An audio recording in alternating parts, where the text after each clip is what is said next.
এমন স্নিগ্ধ নদী কাহার, কোথায় এমন ধুম্ব পাহাড়, কোথায় এমন হরিৎ ক্ষেত আকাশ তলে মেশে, এমন ধানের উপর ঢেউ খেলে যায় বাতাস কাহার দেশে। প্রকৃতির লীলাক্ষেত্র আমাদেরই রূপসী বাংলাদেশ। পার্বত্য চট্টগ্রামের পাহাড়, জলপ্রপাত, বনভূমি এদেশকে করে তুলেছে অপূর্ব রূপময়। সাগর রাত দিন তার পা ধুয়ে দিচ্ছে, নদী তার কোটি দেশ ও গলায় মেঘলা ও চন্দ্রহারের মতো শোভা পাচ্ছে।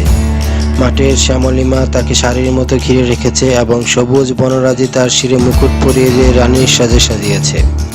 চট্টভূমি থেকে বরেন্দ্র ভূমি পর্যন্ত সবখানে এই রূপের জোয়ার উথলে উঠেছে, কোথাও এতটুকু কমতি নেই। অপরূপ রূপ বৈচিত্র্যের এই বিশাল ভান্ডার থেকে অতি সামান্য আপনাদের সামনে তুলে আনার ক্ষুদ্র প্রয়াস বিডি ট্যুর। আসসালামু আলাইকুম। বিডি ট্যুরে আপনাদেরকে স্বাগত জানাই।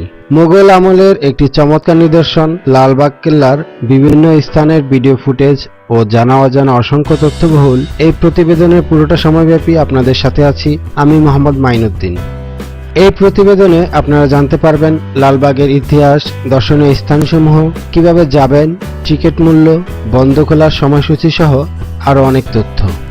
লালবাগ কেল্লা বাংলাদেশের ঢাকার দক্ষিণ পশ্চিমাংশে বুড়িগঙ্গা নদীর তীরে অবস্থিত একটি অসমাপ্ত মোগল দুর্গ স্থাপনা। প্রথমে এই কেল্লার নাম ছিল কেল্লা আওরঙ্গাবাদ, আর এই কেল্লার নকশা করেন শাহ আজম। মোগল সম্রাট আওরঙ্গজেবের তৃতীয় পুত্র আজম শাহ 1678 খ্রিস্টাব্দে ঢাকার সুবেদারের বাসস্থান হিসাবে এই দুর্গের নির্মাণ কাজ শুরু করেন। মাত্র এক বছর পরই দুর্গের নির্মাণ কাজ শেষ হবার আগেই মারাঠা বিদ্রোহে দমনের জন্য সম্রাট আওরঙ্গজেব তাকে দিল্লি পাঠান। এই সময়ে একটি মসজিদ ও দরবার হল নির্মাণের পর দুর্গ নির্মাণের কাজ থেমে যায়। নবাব শায়েস্তা খাঁ 1880 সালে ঢাকায় এসে পুনরায় দুর্গের নির্মাণ কাজ শুরু করেন। তবে শায়েস্তা খানের কন্যা পরী বিবির মৃত্যুর পর এই দুর্গকে অপয়া মনে করা হয় এবং শায়েস্তা খান 1684 খ্রিস্টাব্দে এর নির্মাণ বন্ধ করে দেন। এই পরী বিবির সাথে শাহজাদা আজম শাহের বিয়ে ঠিক হয়েছিল। পরী বিবিকে দরবার হল এবং মসজিদের ঠিক মাঝখানে সমাহিত করা হয়। 1688 সালে শায়েস্তা খাঁ অবসর নিয়ে আগ্রা চলে যাবার সময় দুর্গের মালিকানা উত্তরাধিকারীদের দান করে যান। শায়েস্তা খাঁ ঢাকা ছেড়ে চলে যাবার পর নানা কারণে লালবাগ দুর্গের গুরুত্ব কমতে থাকে। 1844 সালে ঢাকা কমিটি নামে একটি আধা সরকারি প্রতিষ্ঠান দুর্গের উন্নয়ন কাজ শুরু করে। এই সময় দুর্গটি লালবাগ দুর্গ নামে পরিচিতি লাভ করে। 1910 সালে লালবাগ দুর্গের প্রাচীর সংরক্ষিত স্থাপত্য হিসেবে প্রত্নতত্ত্ব বিভাগের অধীনে আনা হয়। অবশেষে নির্মাণের 300 বছর পর গত শতকের 80-র দশকে লালবাগ দুর্গের যথাসম্ভব সংস্কার করে এর আগের রূপ ফিরিয়ে আনা এবং দর্শনার্থীদের জন্য উন্মুক্ত করা হয়। এখানকার স্থাপনার অন্তর্গত পরী বিবির সমাধি বেশ উল্লেখযোগ্য। প্রশস্ত এলাকা নিয়ে লালবাগ কেল্লা অবস্থিত। লালবাগের কেল্লার প্রধান স্থাপনা তিনটি। দেওয়ানি আম। দেওয়ানি আম বাংলার মুঘল গভর্নর কমপ্লেক্সের পূর্ব সাইডে অবস্থিত একটি দোতলা বাসভবন। পরী বিবির সমাধি লালবাগ কেল্লার তিনটি স্থাপনার মধ্যে অন্যতম এটি। এখানে পরী বিবি সমাহিত আছেন। শায়েস্তা খান তার কন্যার স্মরণে এই মনোমুগ্ধকর মাজারটি নির্মাণ করেন। 1684 সালে পরী বিবির অকাল মৃত্যুর পর তাকে নির্মাণাধীন লালবাগ কেল্লার অভ্যন্তরে সমাহিত করা হয়। পরী বিবির মাজারের স্থাপনাটি চতুষ্কোণ।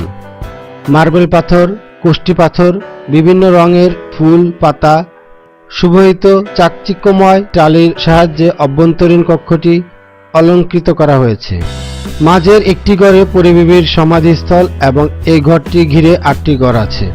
স্থাপনাটির ছাদ করবেল পদ্ধতিতে কোষ্ঠী পাথরে তৈরি এবং 4 কোণে 4টি অষ্টকোণ মিনার ও মাঝে একটি অষ্টকোণ গম্বুজ আছে। 3 গম্বুজওয়ালা দুর্গ মসজিদ অথবা শাহী মসজিদ। লালবাগ কেল্লা মসজিদ সম্রাট আওরঙ্গজেবের তৃতীয় পুত্র শাহজাদা আজম বাংলার সুবেদার থাকাকালীন এই মসজিদ নির্মাণ করেছিলেন 1678 থেকে 79 খ্রিস্টাব্দে। আয়তাকারে নির্মিত 3 গম্বুজ বিশিষ্ট মসজিদটি এদেশের প্রচলিত মুঘল মসজিদের একটি আদর্শ উদাহরণ। বর্তমানে মসজিদটি মুসল্লিদের নামাজের জন্য ব্যবহার হয়ে আসছে। কিভাবে যাবেন? আজিমপুর বাস স্ট্যান্ডে নেমে 20 থেকে 30 টাকা রিক্সা ভাড়া দিয়ে লালবাগে যাওয়া যায়। দর্শনার্থী ইচ্ছা করলে পায়ে হেঁটেও লালবাগে যেতে পারেন। আপনি চাইলে ঢাকার সদরঘাট লঞ্চ টার্মিনাল থেকে বাবুবাজার হয়েও লালবাগে যেতে পারেন।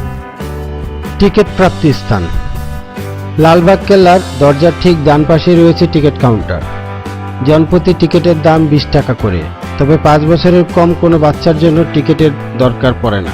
যে কোনো বিদেশি দর্শনার্থীদের জন্য টিকিটের মূল্য 200 টাকা করে। বন্ধ খোলার সময়সূচি।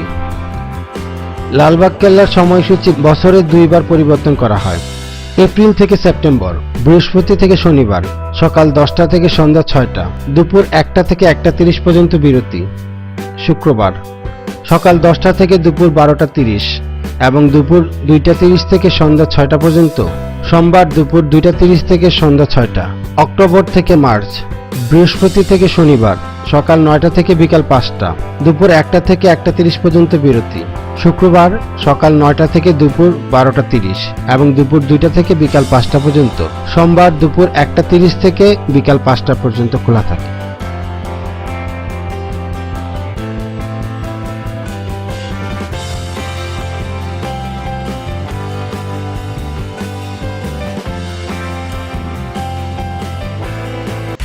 আমার পরবর্তী ভিডিওগুলি পাওয়ার জন্য এখনই জাস্ট আমার ছবির উপর ক্লিক করে আমার চ্যানেলটি সাবস্ক্রাইব করে রাখুন।